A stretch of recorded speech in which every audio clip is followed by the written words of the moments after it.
ಹರೇ ಕೃಷ್ಣ. ಎಲ್ಲ ವೀಕ್ಷಕರಿಗೆ ಎಲ್ಲರಿಗೂ ಸ್ವಾಗತ. ಇವತ್ತು ನಾವು ಚರ್ಚೆ ಮಾಡುವ ಶ್ಲೋಕ 2ನೇ ಅಧ್ಯಾಯದ 7ನೇ ಶ್ಲೋಕ. ಈ ನಮ್ಮ ಒಂದು ಭಗವದ್ಗೀತೆಯ 108 ಮುಖ್ಯ ಶ್ಲೋಕಗಳಲ್ಲಿ ಇದು 2ನೇ ಒಂದು ಮುಖ್ಯ ಶ್ಲೋಕ. ಬನ್ನಿ ಉಚ್ಚಾರಣೆ ಮಾಡೋಣವಂತೆ. ಕಾರ್ಪಣ್ಯ ದೋಷೋಪಹತಾ ಸ್ವಭಾವ ಪೃಚ್ಛಾಮಿ ತ್ವಾಂ ಧರ್ಮ ಸಮ್ಮೂಢಚೇತಾಃ ಯಚ್ಛ್ರೇಯಸ್ಯಾನ್ನಿಶ್ಚಿತಂ ಬ್ರೂಹಿ ತನ್ಮೇ ಶಿಷ್ಯಸ್ತ್ಯಹಂ ಶಾದಿ ಮಾಂ ತ್ವಾಂ ಪ್ರಪನ್ನಂ. ಶ್ಲೋಕದ ಅನುವಾದ ಈ ರೀತಿಯಾಗಿ ಆಗುತ್ತೆ. ಕಾರ್ಪಣ್ಯದ ದೌರ್ಬಲ್ಯದಿಂದ ನಾನೀಗ ನನ್ನ ಕರ್ತವ್ಯದ ಬಗ್ಗೆ ಗೊಂದಲದಲ್ಲಿದ್ದೇನೆ. ಚಿತ್ತ ಸ್ವಾಸ್ಥ್ಯವನ್ನು ಸಂಪೂರ್ಣವಾಗಿ ಕಳೆದುಕೊಂಡಿದ್ದೇನೆ. ಇಂತಹ ಸ್ಥಿತಿಯಲ್ಲಿ ನನಗೆ ಯಾವುದು ಶ್ರೇಯಕರ ಎಂದು ನಿಶ್ಚಯವಾಗಿ ಹೇಳು. ನಾನೀಗ ನಿನ್ನ ಶಿಷ್ಯ ಮತ್ತು ನಿನಗೆ ಶರಣಾಗತನಾದ ಆತ್ಮ. ದಯವಿಟ್ಟು ನನಗೆ ಮಾರ್ಗದರ್ಶನ ಮಾಡು. ನೋಡಿ, 1ನೇ ಅಧ್ಯಾಯದಲ್ಲಿ ನಾವು ನೋಡಬಹುದು ಅರ್ಜುನ ಯಾವ ರೀತಿಯಾಗಿ ತನ್ನ ಒಂದು ದುಸ್ಥಿತಿಯನ್ನ ಕೃಷ್ಣನಿಗೆ ವ್ಯಕ್ತಪಡಿಸ್ತಾನೆ. ಹೇಳ್ತಾನೆ, ಅರ್ಜುನ, ನಾನು ನನ್ನ ಈ ಒಂದು ಸಹೋದರರಾದ ಕೌರವರನ್ನು ಸಾಯಿಸುವುದಾದರೂ ಹೇಗೆ? ಅದರಲ್ಲಿಯೂ ಕೂಡ ನನ್ನ ತಾತದ ಒಂದು ಸ್ಥಾನದಲ್ಲಿರುವ ಭೀಷ್ಮ ದೇವರನ್ನು ಮತ್ತೆ ನನ್ನ ಗುರುಗಳಾದ ಒಂದು ಸ್ವರೂಪದಲ್ಲಿರುವ ದ್ರೋಣಾಚಾರ್ಯರನ್ನು ಇವರನ್ನು ನಾನು ಕೊಳ್ಳುವುದಕ್ಕೆ ಸಾಧ್ಯವಿಲ್ಲ ಅಂತ ಇನ್ನೂ ಹಲವಾರು ಕಾರಣಗಳನ್ನ ತೋರಿಸಿಕೊಂಡು ಅರ್ಜುನ ಗೊಂದಲಕ್ಕೊಳಗಾಗ್ತಾನೆ 1ನೇ ಅಧ್ಯಾಯದಲ್ಲಿ. 2ನೇ ಅಧ್ಯಾಯದಲ್ಲಿ ಬರುವ ಹಾಗೆ ನಾವು ನೋಡಬಹುದು. ಈ 2ನೇ ಅಧ್ಯಾಯದ 7ನೇ ಶ್ಲೋಕದಲ್ಲಿ ಅರ್ಜುನ ಕೃಷ್ಣನಿಗೆ ಪರಿಪೂರ್ಣವಾಗಿ ಶರಣಾಗತನಾಗುವುದು, ಸಾರಥಿಯ ಒಂದು ಸ್ಥಾನದಲ್ಲಿರುವ ಭಗವಂತ ಕೃಷ್ಣನನ್ನ ತನ್ನ ಪರಮ ಗುರುವನ್ನಾಗಿ ಸ್ವೀಕರಿಸುವ ಒಂದು ಸನ್ನಿವೇಶ ಈ 7ನೇ ಒಂದು ಶ್ಲೋಕದಲ್ಲಿ ನಾವು ನೋಡಬಹುದು. ಇಲ್ಲಿ ಅರ್ಜುನ ತನ್ನ ಬಗ್ಗೆ ಹೇಳ್ಕೊಳ್ತಾನೆ, ಕಾರ್ಪಣ್ಯ ದೋಷೋಪಹತ ಸ್ವಭಾವ. ಹೇಳ್ತಾನೆ, ಓ ಕೃಷ್ಣ, ನಾನು ಕಾರ್ಪಣ್ಯ ದೋಷ ಅಂದ್ರೆ ನಾನು ಕೃಪಣನ ಒಂದು ದೌರ್ಬಲ್ಯದ ಒಂದು ಸ್ಥಾನದಲ್ಲಿದ್ದೇನೆ. ಅಂದ್ರೆ ನಾನು ಗೊಂದಲಕ್ಕೊಳಗಾಗಿದ್ದೇನೆ. ನನ್ನಷ್ಟಕ್ಕೆ ನಾನೇ ಈ ಒಂದು ಗೊಂದಲಗಳಿಂದ ಹೊರಗಡೆ ಬರುವುದಕ್ಕೆ ಆಗುತ್ತಲಿಲ್ಲ. ನಾನು ಕ್ಷತ್ರಿಯ, ಆದ್ರೆ ಈಗ ಈ ಒಂದು ಕ್ಷತ್ರಿಯದ ಒಂದು ಧರ್ಮಕ್ಕೆ ನಾನು ಯುದ್ಧ ಮಾಡುವ ಒಂದು ಮನೋಭಾವವನ್ನ ಬೆಳೆಸಿಕೊಳ್ತಾ ಇಲ್ಲ ಅಥವಾ ಮಾಡೋದಕ್ಕೆ ಆಗ್ತಾ ಇಲ್ಲ ಅಂತ ಅರ್ಜುನ ವ್ಯಕ್ತಪಡಿಸಿಕೊಳ್ತಾ ಇದ್ದೇನೆ ಅಲ್ವಾ. ನಾವು ಕೂಡ ನೋಡಬಹುದು, ನಮ್ಮ ಒಂದು ಜೀವನದಲ್ಲಿ ಎಷ್ಟೋ ಒಂದು ಗೊಂದಲಕ್ಕೆ ಒಳಗಾಗುತ್ತೇವೆ. ಅರ್ಜುನ ನಮ್ಮೆಲ್ಲರ ಒಂದು ಪರಿಸ್ಥಿತಿಯನ್ನ ಕೃಷ್ಣನ ಮುಂದೆ ವ್ಯಕ್ತಪಡಿಸ್ತಾ ಇದ್ದಾನೆ. ಆ ರೀತಿಯಾದ ಒಂದು ಕಾರಣ ನಮಗೆ ಗೊತ್ತಿರುವುದು ಏನಪ್ಪಾ ಅಂದ್ರೆ, ಈ ಒಂದು ಭಗವದ್ಗೀತೆಯ ಶಿಕ್ಷಣಗಳು ನಮಗೆಲ್ಲರಿಗೂ ಕೂಡ ಅನ್ವಯ ಅಲ್ವಾ. ನೋಡಿ, ಯಾವ ವ್ಯಕ್ತಿ ಇದ್ದಾನೆ ಈ ಒಂದು ಜಗತ್ತಿನಲ್ಲಿ ನನಗೆ ಯಾವ ಒಂದು ತೊಂದರೆಗಳು ಇಲ್ಲ ಅಂತ ಹೇಳುವುದಕ್ಕೆ? ಪ್ರತಿಯೊಬ್ಬ ಹುಟ್ಟಿದ ಮನುಷ್ಯನ ಒಂದು ಜೀವನದಲ್ಲಿ ನಾವು ಪ್ರತಿಯೊಂದು ದಿನ ನಾವು ನೋಡಬಹುದು, ಏನು ಒಂದಲ್ಲ ಒಂದು ಗೊಂದಲಕ್ಕೆ ಅವನು ಒಂದಾಗ್ತಾನೆ. ಗೊಂದಲಗಳು ಅಂದ್ರೆ ಕನ್ಫ್ಯೂಷನ್ ಅಂತ ಹೇಳ್ಬೋದು. ಚಿಕ್ಕ ಮಕ್ಕಳಿದ್ದಾರೆ ಅಂತಂತಂದ್ರೆ ಏನು, ಅವರು ಕೂಡ ಗೊಂದಲಕ್ಕೊಳಗಾಗ್ತಾರೆ. ಹುಟ್ಟಿದ ಚಿಕ್ಕ ಮಕ್ಕಳಿಗೆ ಗೊತ್ತಿಲ್ಲ ಯಾವ ರೀತಿಯಾಗಿ ತಮ್ಮ ಗೊಂದಲಗಳನ್ನ ಹೇಳ್ಕೊಳ್ಬೇಕು ಅಂತ. ಶಾಲೆಗೆ ಹೋಗುವ ಮಗುವಿನಿಗೂ ಎಷ್ಟೋ ಒಂದು ಗೊಂದಲಗಳಿದೆ. ಅದಾದ ನಂತರ ಇನ್ನೂ ವಯಸ್ಸಿನ ಒಂದು ಏನಂತ ಹೇಳ್ತಾರೆ, ಪ್ರಾಯದ ಒಂದು ವಯಸ್ಸಿಗೆ ಬಂದಾಗಲೂ ಕೂಡ ಎಷ್ಟೋ ಒಂದು ಗೊಂದಲಗಳು ಬರುತ್ತೆ. ಅದಾದ ನಂತರ ಮದುವೆ ಆದ ನಂತರವೂ ಕೂಡ ಗೊಂದಲಗಳು ಬರುತ್ತೆ. ಮದುವೆ ಆದ ನಂತರ ಮುದೇತನದ ವಯಸ್ಸಿನಲ್ಲಿ ಕೂಡ ಎಷ್ಟೋ ಒಂದು ಗೊಂದಲಗಳಿದೆ. ನಾವು ನೋಡ್ಬೋದು, ಊಮ್ ಟು ಟೂಮ್ there are so many problems. ಅಂದ್ರೆ ಹುಟ್ಟಿದಿಂದ ಸಾಯುವವರೆಗೂ ಕೂಡ ಪ್ರತಿ ಒಂದು ಏನಂತ ಹೇಳ್ತಾರೆ ವ್ಯಕ್ತಿಯ ಒಂದು ಜೀವನದಲ್ಲಿ ತೊಂದರೆಗಳಿದೆ. ಇದಕ್ಕೆ ಈ ಒಂದು ತೊಂದರೆಗಳಿಗೆ ಏನು ಪರಿಹಾರ ಉಂಟು, ಯಾವ ರೀತಿಯಾದ ಒಂದು ಪರಿಹಾರವನ್ನು ನಾವು ನೋಡ್ಕೊಳ್ಬೋದು ಅಂತಂದ್ರೆ ನೋಡ್ಬೋದು. ಅರ್ಜುನ ಭಗವದ್ಗೀತೆಯನ್ನ ಕೇಳಿದ ನಂತರ ಅಂತ್ಯದಲ್ಲಿ ಈ ಒಂದು ಶ್ಲೋಕವನ್ನ ಅರ್ಜುನ ಹೇಳ್ತಾನೆ. ಏನಂತ? 18ನೇ ಅಧ್ಯಾಯದ 73ನೇ ಶ್ಲೋಕದಲ್ಲಿ ಅರ್ಜುನ ಈ ರೀತಿಯಾಗಿ ಹೇಳ್ತಾನೆ. ಅರ್ಜುನ ಉವಾಚ ನಷ್ಟೋ ಮೋಹ ಸ್ಮೃತಿರ್ಲಬ್ಧ ತ್ವತ್ಪ್ರಸಾದಾನ್ಮಯಚ್ಯುತ ಸ್ಥಿತೋ ಅಸ್ಮಿ ಗತ ಸಂದೇಹ ಕರಿಷ್ಯೇ ವಚನಂ ತವ. ಏನು ಈ ಶ್ಲೋಕದ ಅರ್ಥ? ಹೇಳಲಾಗುತ್ತೆ, ಅರ್ಜುನನು ಹೀಗೆ ಹೇಳಿದನು, ಪ್ರಿಯ ಕೃಷ್ಣ, ಚ್ಯುತಿ ಇಲ್ಲದವನೇ, ನನ್ನ ಮೋಹವು ಮಾಯವಾಯಿತು. ನಿನ್ನ ದಯೆಯಿಂದ ನನ್ನ ಸ್ಮೃತಿಯನ್ನು ಮತ್ತೆ ಪಡೆದಿದ್ದೇನೆ. ಈಗ ನಾನು ದೃಢ ಮನಸ್ಸಿನಿಂದಿದ್ದೇನೆ. ನನ್ನ ಸಂದೇಹಗಳಿಂದ ಬಿಡುಗಡೆಯಾಗಿದ್ದೇನೆ. ನಿನ್ನ ಅಪ್ಪಣೆಯಂತ ನಡೆಯಲು ನಾನು ಸಿದ್ಧನಾಗಿದ್ದೇನೆ. ನೋಡಿ, ಈ ಶ್ಲೋಕದಲ್ಲಿ ಅರ್ಜುನ ಹೇಳ್ತಾ ಇದ್ದಾನೆ, ಯಾವ ರೀತಿಯಾಗಿ ಈ ಒಂದು ಭಗವದ್ಗೀತೆಯ ಒಂದು ಜ್ಞಾನವನ್ನ ಕೇಳಿ ಅವನ ಎಲ್ಲಾ ಒಂದು ಮೋಹವು ಕೂಡ ನಷ್ಟವಾಗಿದ್ದೆ. ಮತ್ತೆ ಕರಿಷ್ಯೆ ವಚನಂ ತವ, ನೀನೇನ್ ಹೇಳ್ತೀನಿ ಅದನ್ನ ಮಾಡೋದಕ್ಕೆ ಸಿದ್ಧ ಇದ್ದೇನೆ ಅಂತ ಹೇಳ್ತಾ ಇದ್ದಾರೆ. ನಮಗೆ ಇದರಿಂದ ಏನು ಗೊತ್ತಾಗುತ್ತೆ ಅಂತಂದ್ರೆ, ಯಾವಾಗ ನಾವು ಕೂಡ ನಮ್ಮ ಒಂದು ಜೀವನದಲ್ಲಿ ಗೊಂದಲಗಳನ್ನ ಅನುಭವಿಸ್ತಿದ್ದೇವೆ. ನೋಡಿ ವೀಕ್ಷಕರೇ, ಯಾವಾಗ ಯಾವ ರೀತಿಯಾಗಿ ಒಬ್ಬ ವ್ಯಕ್ತಿಯ ಒಂದು ಜೀವನದಲ್ಲಿ ಗೊಂದಲ ಬರುತ್ತೆ ಹೇಳೋದಿಲ್ಲ. ಯಾವ ಉದಾಹರಣೆ ನೋಡಿ, ಅರಣ್ಯದಲ್ಲಿ ಒಂದೊಂದ್ಸಲಿ ಬೆಂಕಿ ಹತ್ಕೊಂಡು ಹುರಿಯುತ್ತೆ ಅಲ್ವಾ, ಅರಣ್ಯನೇ ಸುಟ್ಟು ಹೋಗುತ್ತೆ. ಏನಾದ್ರೂ ಕಾರಣ ಹುಡ್ಕೋಕಂತ ಹೋಗ್ತೇವೆ ನಾವು, ಎಲ್ಲಿಂದ ಈ ಒಂದು ಬೆಂಕಿ ಹತ್ಕೊಂಡಿತ್ತು ಅಂದ್ರೆ ಹೇಳಕ್ಕೆ ಸಾಧ್ಯನೇ ಇಲ್ಲ.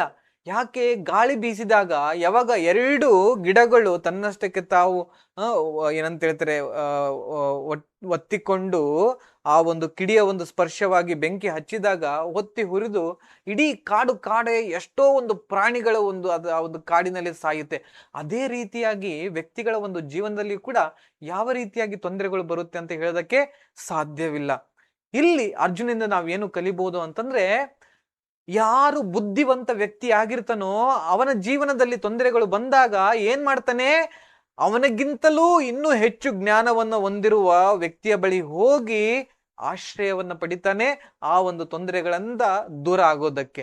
ಅದೇ ರೀತಿಯಾಗಿ ನಾವು ಕೂಡ ವೀಕ್ಷಕರ ಏನ್ ಮಾಡ್ಬೇಕು, ನಮ್ಮ ಒಂದು ಜೀವನದಲ್ಲಿ ಗೊಂದಲಗಳು ಬಂದಾಗ ಅರ್ಹ ಭಕ್ತಾದಿಗಳಲ್ಲಿ, ಗುರುಗಳಲ್ಲಿ ಹೋಗಿ ಏನ್ ಮಾಡ್ಬೇಕು, ಅವರ ಒಂದು ಶಿಕ್ಷಣವನ್ನ ಪಡೆದು ಈ ಒಂದು ತೊಂದರೆಗಳಿಂದ ದೂರವಾಗಬೇಕು.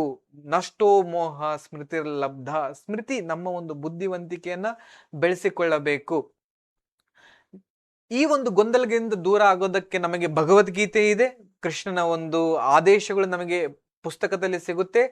ಅದೇ ಕೃಷ್ಣ ಈಗ ನಾವು ಇರುವ ಒಂದು ಕಾರಣ, ಆ ಒಂದು ಆದೇಶಗಳನ್ನ ಪರಿಪೂರ್ಣವಾಗಿ ಅನುಸರಿಸುತ್ತಿರುವ ಒಂದು ಗುರುಗಳ ಬಳಿ ಹೋದಾಗಲೂ ಕೂಡ ಆ ಒಂದು ಕೃಷ್ಣನ ಒಂದು ದಯೆ ನಮ್ಮ ಒಂದು ಜೀವನದಲ್ಲಿ ಸಿಗುತ್ತೆ.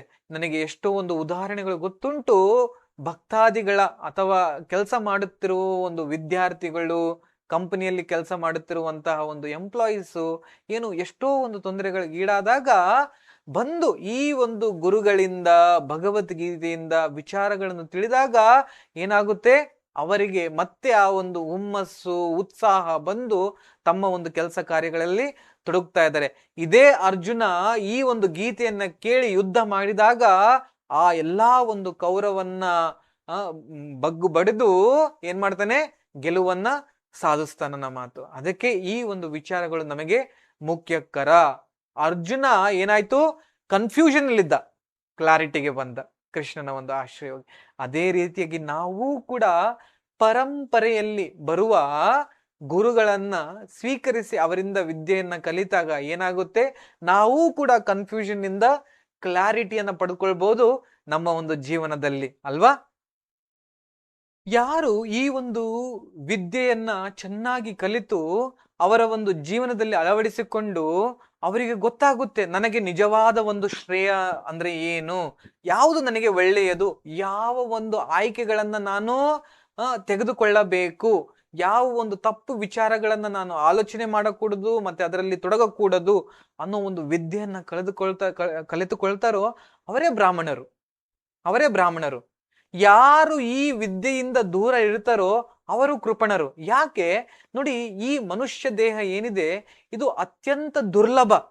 ಕೇವಲ ಮನುಷ್ಯ ದೇಹದಲ್ಲಿ ಮಾತ್ರ ನಾವು ಗುರುಗಳ ಹತ್ರ ಹೋಗಿ ಅವರಿಗೆ ನಮ್ಮ ಒಂದು ಶರಣಾಗತೆಯನ್ನ ಪಡಿಸಿ ಅವರಿಂದ ವಿದ್ಯೆಯನ್ನ ಕಲಿತುಕೊಳ್ಬಹುದು. ಆದ್ರೆ ಪ್ರಾಣಿಗಳಿಗೆ ಇದು ಸಾಧ್ಯ ಉಂಟಾ? ಸಾಧ್ಯವಿಲ್ಲ. ಪ್ರಾಣಿಗಳ ಒಂದು ಆಲೋಚನೆ ಒಂದು ತುಂಬಾ ಮಿತಿಯಲ್ಲಿದೆ ನಮ್ಮ.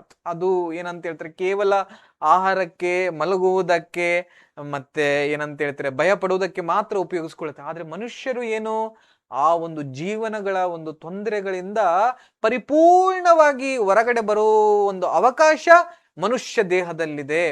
ಯಾರು ಈ ಮನುಷ್ಯ ದೇಹವನ್ನ ಹೊಂದಿ ಆ ಒಂದು ಪ್ರಯತ್ನವನ್ನ ಮಾಡೋಲ್ಲ ತೊಂದರೆಗಳಿಂದ ಹೊರಗಡೆ ಬರೋದಕ್ಕೆ, ಅವರನ್ನ ಕೃಪಣರು ಅಂತ ಕರಿತೇವೆ. ಯಾಕೆ?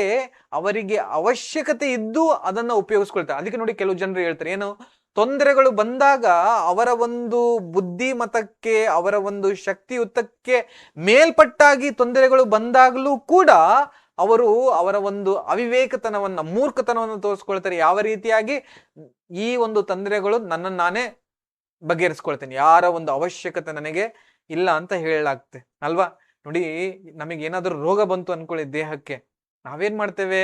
ನಾನೇ ಅಂಗಡಿಗೆ ಹೋಗ್ಬಿಟ್ಟು ಅಲ್ಲಿ ಮಾತ್ರೆಗಳನ್ನ ತೆಗೆದುಕೊಂಡು ತಿಂತೀನ? ಇಲ್ಲ, ನಾನೇನ್ ಮಾಡ್ತೇನೆ, ಯಾರಾದರೂ ಅರ್ಹ ಒಂದು ಡಾಕ್ಟರ್ ಹತ್ರ ಹೋಗಿ ಅವರ ಬಳಿ ನನ್ನ ಒಂದು ರೋಗವನ್ನ ತೋರಿಸಿಕೊಂಡು ಅವರಿಂದ ಕೊಡುವ ಆ ಒಂದು ಪ್ರಿಸ್ಕ್ರಿಪ್ಷನ್ ಅನ್ನ ತೆಗೆದುಕೊಂಡು ಬಂದು ನನ್ನನ್ನು ನಾನು ಏನ್ ಮಾಡ್ತೇನೆ, ಚೇತರಿಸಿಕೊಳ್ತೇನೆ. ಮತ್ತೆ ನಾನೇನು ಯಾರೋ ಏನೋ ಸುಮ್ಮನೆ ಬೋರ್ಡ್ ಹಾಕೊಂಡ್ ಕುಂತಿದ್ದಾರೆ ಅಂತಂದ್ರೆ ಇಲ್ಲ, ಅವರಲ್ಲಿ ಕೂಡ ಹೋಗಲ್ಲ. ಏನೋ ಕರೆಕ್ಟಾಗಿ ಡಾಕ್ಟರ್ನ ಒಂದು ಒಳ್ಳೆಯ ಒಂದು ಕಾಲೇಜಿನಿಂದ ಉತ್ತೀರ್ಣರಾದ ಒಂದು ಡಾಕ್ಟರ್ ಬಳಿ ಮಾತ್ರ ನಾನು ಹೋಗ್ತೇನೆ ನನ್ನ ಮಾತು. ಅದೇ ರೀತಿಯಾಗಿ ಗುರುಗಳ ಒಂದು ಬಳಿಯಿಂದ ವಿದ್ಯೆಯನ್ನ ಕಲ್ತ್ಕೊಳ್ಬೇಕು ಅಂದ್ರೆ ಪರಂಪರೆಯಲ್ಲಿ ಬಂದಿರುವ ಒಂದು ಗುರುವಿಂದ ಮಾತ್ರ ನಾವು ತಿಳ್ಕೊಳ್ಬೇಕು. ಯಾಕೆ ಪರಂಪರೆಯಿಂದ ಅಂತಂದ್ರೆ, ಕೃಷ್ಣ ಈ ಒಂದು ವಿದ್ಯೆಯನ್ನ ಯಾರಿಗೆ ಹೇಳಿದ್ರು? ಆ ಒಂದು ಬ್ರಹ್ಮನಿಗೆ ಅಥವಾ ಏನು ಆ ಒಂದು ಪರಂಪರೆಯಲ್ಲಿ ಬರುವ ಹಲವಾರು ವ್ಯಕ್ತಿಗಳಿಗೆ ಹೇಳಿದ್ರ ನಮ್ಮ ಮಾತು. ಆ ಬ್ರಹ್ಮ ಯಾರಿಗೆ ಹೇಳಿದ್ರು? ನಾರದ ಮುನಿಗಳಿಗೆ ಹೇಳಿದ್ರು. ನಾರದ ಮುನಿಗಳು ಯಾರಿಗೆ ಹೇಳಿದ್ರು? ವೇದವ್ಯಾಸರಿಗೆ ಹೇಳಿದರು. ಮತ್ತೆ ವೇದವ್ಯಾಸರು ಕೆಳಗಡೆ ಬರುವ ಒಂದು ಪರಂಪರೆಯಲ್ಲಿ ಈ ಒಂದು ವಿದ್ಯೆಯನ್ನ ಕೊಟ್ಕೊಳ್ಳುತ್ತಾ ಬಂದಿದ್ದಾರೆ. ಸೊ ಅರ್ಜುನನಿಗೆ ಈ ಒಂದು ವಿದ್ಯೆ ಯಾವ ರೀತಿಯಾಗಿ ಅರ್ಥವಾಯಿತೋ ಅದೇ ಒಂದು ಅನುಭವ ನಮಗೂ ಕೂಡ ಬರಬೇಕು, ಯಾವಾಗ ನಾವು ಆ ಒಂದು ಗುರುಗಳಿಂದ ಕೇಳಿದರೆ ಅಲ್ವಾ? ಮೋಸ ಹೋಗಕೂಡದು ಅಂತ ಅರ್ಥ. ನೋಡಿ, ಈ ಒಂದು ಶ್ಲೋಕ ನಮಗೆ ಇನ್ನೊಂದು ಮುಖ್ಯವಾದ ವಿಚಾರವನ್ನ ತಿಳಿಸಿಕೊಡುತ್ತೆ. ಏನು ನಮಗೆ ತಿಳಿಸಿಕೊಡುತ್ತೆ? ಯಾವಾಗ ನಾವು ಗುರುಗಳಿಗೆ ಬಳಿ ಹೋದಾಗ ನಮ್ಮ ಒಂದು ಹೃದಯವನ್ನ ತೆಗೆದು ಅವರು ಕೊಡುವ ಒಂದು ಶಿಕ್ಷಣವನ್ನ ಸ್ವೀಕರಿಸಬೇಕು ಅಂತ. ನಾವೇನ್ ಮಾಡ್ತೇವೆ? ತುಂಬಾ ಸಲಿ ಆ ಒಂದು ವಿದ್ಯೆಯನ್ನ ಕೊಡುವ ಒಂದು ಗುರುಗಳನ್ನೇ ನಾವೇನ್ ಮಾಡ್ತೇವೆ? ಡೌಟ್ ಮಾಡ್ತೇವೆ, ಮತ್ತೆ ಪ್ರಶ್ನಿಸುತ್ತೇವೆ, ಅವರು ಹೇಳೋದನ್ನ ಸ್ವೀಕರಿಸುವುದಿಲ್ಲ. ಅಂದ್ರೆ ನಮ್ಮ ಒಂದು ಹಾರ್ಟ್ ಕ್ಲೋಸ್ ಆಗ್ಬಿಟ್ಟಿದೆ. ಸೊ ಎಲ್ಲಿಯವರೆಗೆ ನಮ್ಮ ಒಂದು ಹಾರ್ಟ್ ಓಪನ್ ಆಗುತ್ತೋ ಅವಾಗ ಆ ಒಂದು ವಿದ್ಯೆ ನಮ್ಮ ಒಳಗಡೆ ಹೋಗಿ ಅರ್ಥೈಸಿಕೊಂಡು ನಮ್ಮ ಒಂದು ಜೀವನದಲ್ಲಿ ಅದು ಒಳಿತನ್ನ ಮಾಡುತ್ತಾನ ಮಾತು ಅಲ್ವಾ? ಅದಕ್ಕೆ ಈ ಒಂದು ಶ್ಲೋಕದ ಒಂದು ನಮ್ಮ ಒಂದು ಜೀವನದಲ್ಲಿರುವ ಒಂದು ಅದಕ್ಕೆ ಈ ಒಂದು ಶ್ಲೋಕದಲ್ಲಿರುವ ಒಂದು ವಿಚಾರಣೆ ಏನಿದೆ ನಮಗೆಲ್ಲರಿಗೂ ಕೂಡ ಮುಖ್ಯವಾದದ್ದು ಯಾವ ರೀತಿಯಾಗಿ ಗುರುಗಳ ಒಂದು ಆಶ್ರಯವನ್ನ ಹೋಗಬೇಕಂತ. ಸೊ ಇದನ್ನ ಅರ್ಜುನ ನಮಗೆಲ್ಲರಿಗೂ ಕೂಡ ತಿಳಿಸಿಕೊಡ್ತಾ ಇದ್ದಾರೆ. ಆ ಒಂದು ಭಗವಂತ ಕೃಷ್ಣನನ್ನ ತನ್ನ ಗುರುವನ್ನಾಗಿ ಸ್ವೀಕರಿಸಿ ಆ ಒಂದು ಯುದ್ಧದಲ್ಲಿ. ಸೊ ಇದನ್ನು ಹೇಳುತ್ತಾ ಈ ಒಂದು ಶ್ಲೋಕದ ಒಂದು ಚರ್ಚೆಯನ್ನು ನಾನು ಇವತ್ತು ಮುಗಿಸ್ತೇನೆ. ಎಲ್ಲರಿಗೂ ಧನ್ಯವಾದಗಳು. ಹರೇ ಕೃಷ್ಣ.